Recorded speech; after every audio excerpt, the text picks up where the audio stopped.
ప్రతి సంవత్సరము ప్రపంచవ్యాప్తంగా ప్రత్యేకమైనటువంటి సమయాల్లో అంటే యేసు ప్రభు యొక్క పునరుత్థానానికి మునుపు లేకపోతే క్రిస్మస్కి మునుపు మరి కొంతమంది వ్యక్తులు లేకపోతే కొన్ని క్రైస్తవేతర గుంపులు యేసు ప్రభువును గురించి రకరకాల చర్చలు ప్రారంభిస్తారు.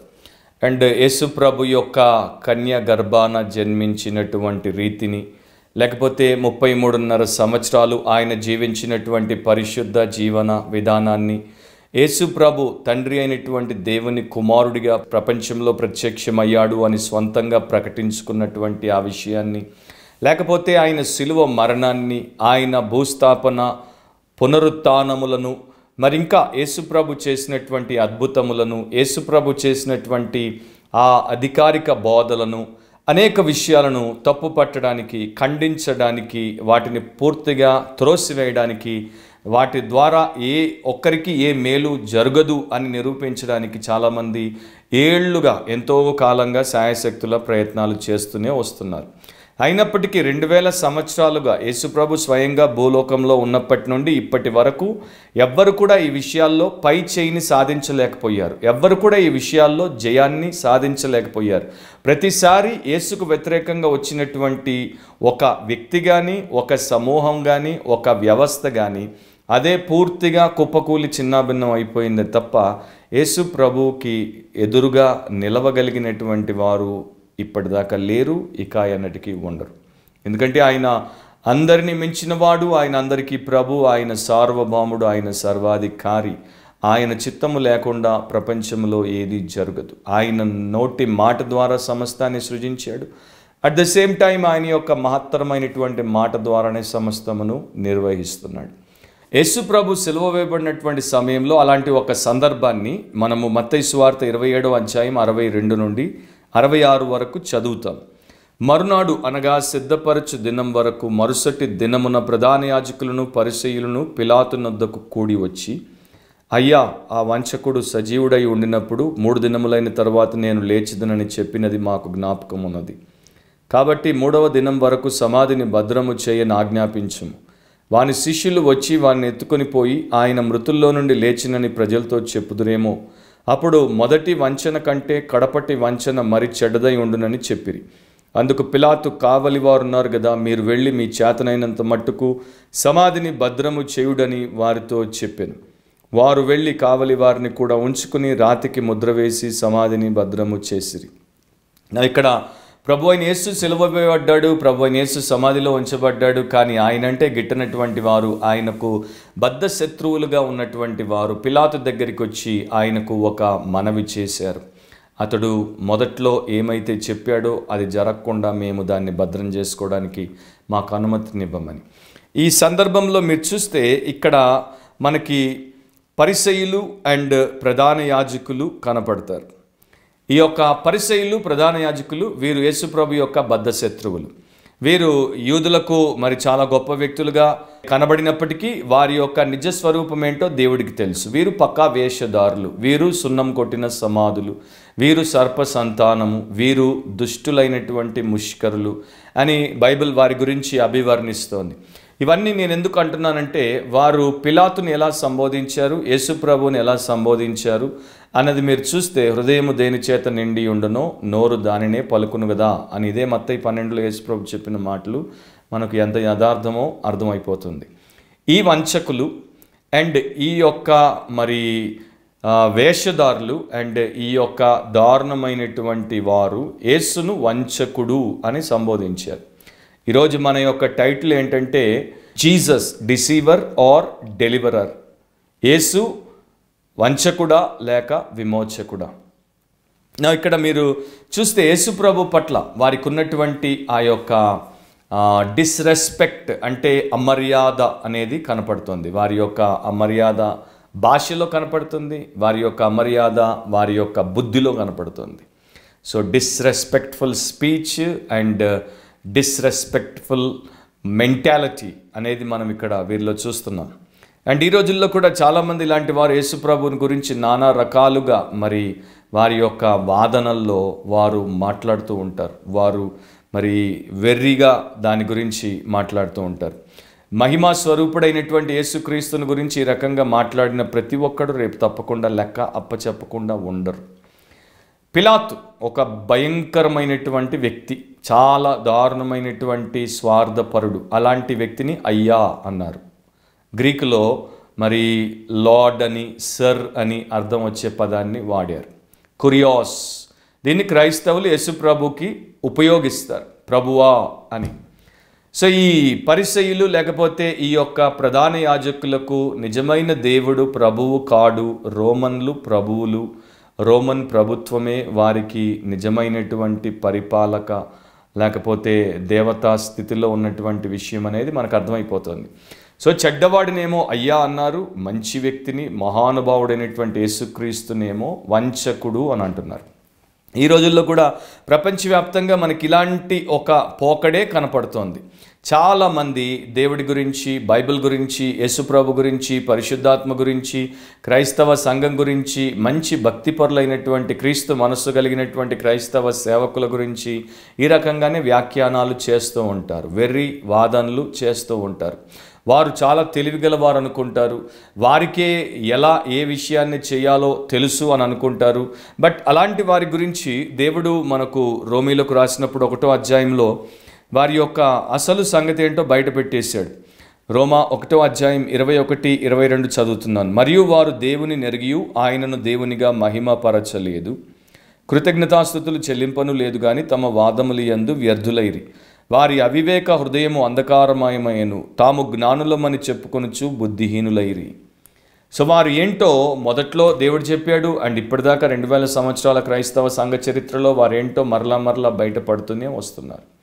ఈ రోజున కూడా యూట్యూబ్ వచ్చింది. ఇప్పుడు టీవీలో అందరూ డబ్బు కట్టి ఈ రకమైనటువంటి ప్రోగ్రామ్ని ప్రసారం చేయలేరు, అందరికీ అది చేత కాదు. కానీ యూట్యూబ్ ఫ్రీగా వచ్చింది కనుక ఎవరు పడితే వారు ఏ రకంగా పడితే ఆ రకంగా మరి యేసు విషయాలను ఈ రకంగా మాట్లాడడం చాలా దారుణమైనటువంటి విషయం.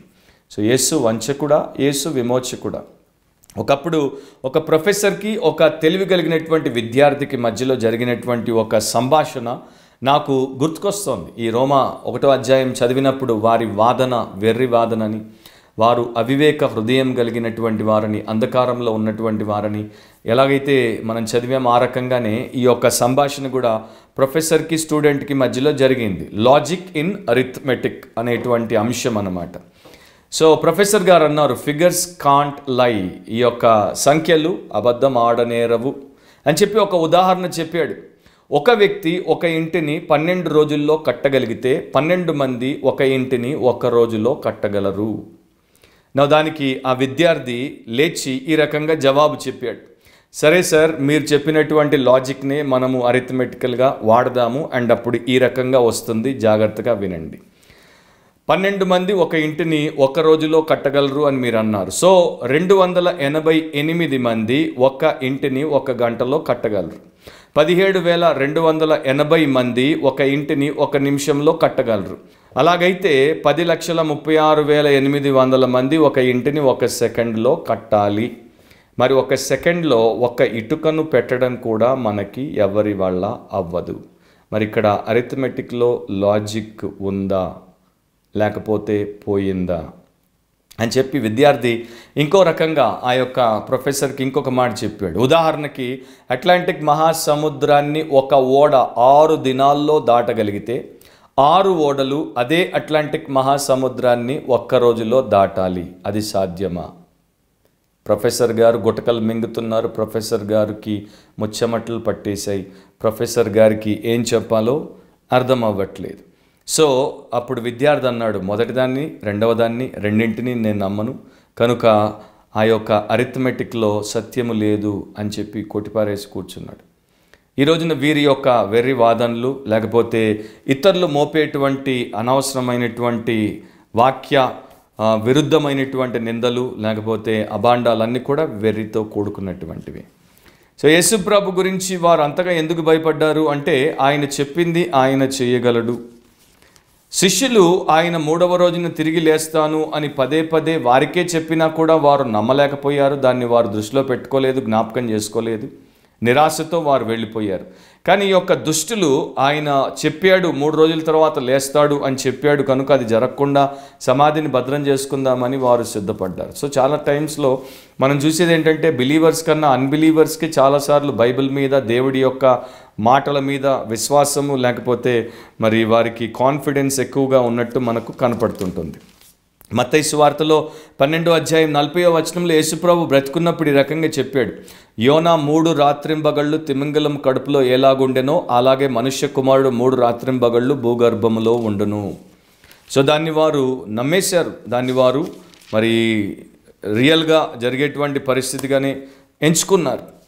మత్తయి సువార్త 16వ అధ్యాయం 21వ వచనంలో అప్పటి నుండి తాను యెరూషలేమునకు వెళ్ళి పెద్దల చేతను ప్రధాన యాజకుల చేతను శాస్త్రుల చేతను అనేక హింసలు పొంది చంపబడి 3వ దినమున లేచుట అగత్యమని యేసు తన శిష్యులకు తెలియచేయ మొదలుపెట్టగా. సో ఇది ఆయన మొదటి నుండి చెప్తూ వచ్చాడు. యోహాను సువార్త 2వ అధ్యాయము 19వ వచనంలో కూడా ఆయన ఒక సందర్భంలో ఈ రకంగా చెప్పాడు, యేసు ఈ దేవాలయమును పడగొట్టుడి 3 దినములలో దాన్ని లేపుదునని వారితో చెప్పాను. సో ఈ రకంగా పదే పదే యేసుప్రభు తన యొక్క మరణ భూస్థాపన పునరుత్థానముల గురించి ప్రకటించాడు కనుక దాన్ని వారు సీరియస్గా తీసుకున్నారు. కాకపోతే యేసుప్రభు గురించి ఈ రోజుల్లోనే కాదు, ఆ రోజుల్లో కూడా ఆయనంటే ఇష్టపడిన వారు, ఆయనంటే ఇష్టపడని వారు రకరకాలుగా ఆలోచనలు చేశారు, అభిప్రాయాలు ఏర్పరచుకున్నారు, అపోహల్లో ఉన్నారు అండ్ వ్యాఖ్యలు చేశారు. యోహాను సువార్త 7వ అధ్యాయం 12వ వచనంలో మరియు జన సమూహములలో ఆయనను గూర్చి గొప్ప సనుగు పుట్టెను. కొందరు ఆయన మంచివాడనిరి, మరికొందరు కాడు ఆయన జనులను మోసపుచ్చువాడనిరి. సో ఆయన బ్రతుకున్నప్పుడు కూడా కొంతమంది ఆయన్ని జనాలను మోసపుచ్చేవాడు, ఆయన వంచకుడు, ఆయన డిసీవర్ అని అన్నారు, అనుకున్నారు. అండ్ ఈ రోజుల్లో కూడా చాలామంది ఆ రకమైనటువంటి ధోరణిలో ఉన్నారు. ఇప్పుడు చివరిలో ప్రశ్న ఏంటంటే, యేసుప్రభు వంచకుడా లేకపోతే యేసుప్రభు విమోచకుడా? యేసును ఒకవైపు నిలబెట్టి ప్రపంచంలో ఉన్నటువంటి ప్రతి ఒక్కరిని ఇంకొక వైపున నిలబెడితే ఎవరు యేసుతో సరితూగరు. వీరందరూ పాపములో జన్మించారు, పాపులుగా జీవిస్తున్నారు. యేసు కృప కనికరాలతో క్షమాపణ పొందక రక్షించబడక ఆయన రక్తంలో కడగబడకపోతే వీరందరూ పాపముతోనే పాడగట్టబడతారు, పాతాళానికి వెళ్ళిపోతారు. సో యేసు దేవుని కుమారుడు, యేసు పవిత్రముగా కన్య గర్భాన జన్మించాడు, పాపము లేకుండా 33.5 సంవత్సరాలు జీవించాడు. ఏ పిలాతైతే యేసును తీర్పు తీర్చి శిక్షకు అప్పగించాడో, సిలువ వేయమన్నాడో ఆ పిలాతే 3 సార్లు ఈయనలో నాకు ఏ నేరము కనబడట్లేదు అని అన్నాడు.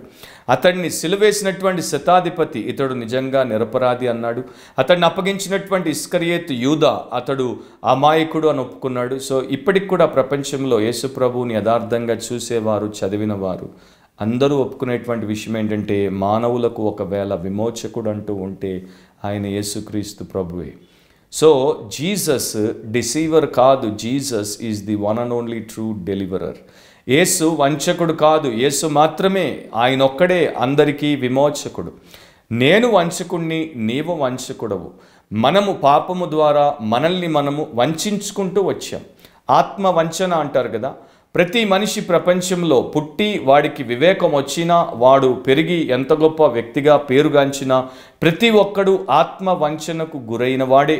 నాలో తప్పు లేదు, నాలో పాపము లేదు, నేను అందరికన్నా మెరుగైన వాడును, నేను అందరికన్నా శ్రేష్టమైన వాడును, నేను అందరికన్నా మర్యాదస్తులను అనుకునేటువంటి ప్రతి వ్యక్తి ఆత్మ వంచన చేసుకున్నవాడే. ఎందుకంటే బైబిల్లో దేవుడు అంటున్నాడు, ఏ భేదం లేదు, అందరూ పాపము చేసి దేవుడు అనుగ్రహించి మహిమను పొందలేకపోయారు.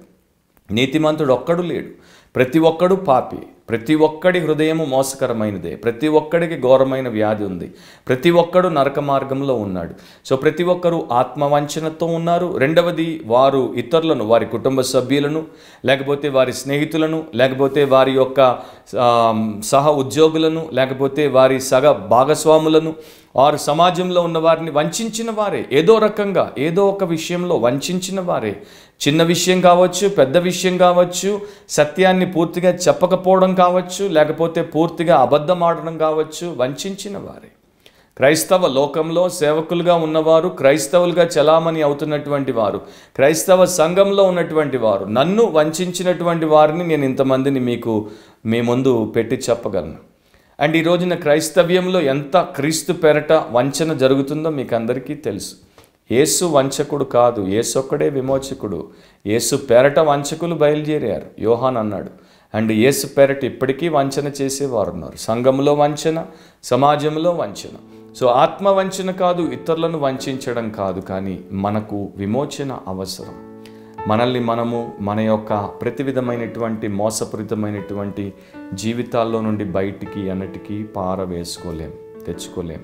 సో మనకి విమోచకుడు కావాలి. అందుకనే గలతీలకు రాసినప్పుడు పౌలు 1వ అధ్యాయం 4లో అంటాడు, మన తండ్రి అనే దేవుని చిత్త ప్రకారం క్రీస్తు మనలను ప్రస్తుతపు దుష్ట కాలములో నుండి విమోచింపవలనని మన పాపముల నిమిత్తము తను తాను అప్పగించుకొనెను. సో ఆయన సిలువలో మన పాపముల నిమిత్తము పరిశుద్ధమైన బలియాగముగా తను తాను అప్పగించుకున్నాడు. ఆయన వంచకుడు కాదు, ఆయన విమోచకుడు, ఆయన సార్వభౌముడు, ఆయన సజీవుడు, ఆయనే రాజుల రాజు, ప్రభువుల ప్రభు. కనుక నా ప్రియ సహోదరి, స్నేహితుడా, నీవు ఇంకా ఆత్మవంచన చేసుకుంటుంటే లేక ఇతరులను వంచిస్తూ ఉంటే నీవు దేవుణ్ణి అన్నిటికీ వంచలేవు. అండ్ నీవు విమోచించబడకపోతే నిత్య నాశనానికి, నీ వంచనకు ప్రతిఫలంగా దేవుడికి యుగయుగాలు అంతము లేని కాలం దూరమై అగ్ని గుండంలో మండేటువంటి పరిస్థితిలోనికి వెళ్ళిపోవాల్సి వస్తుంది.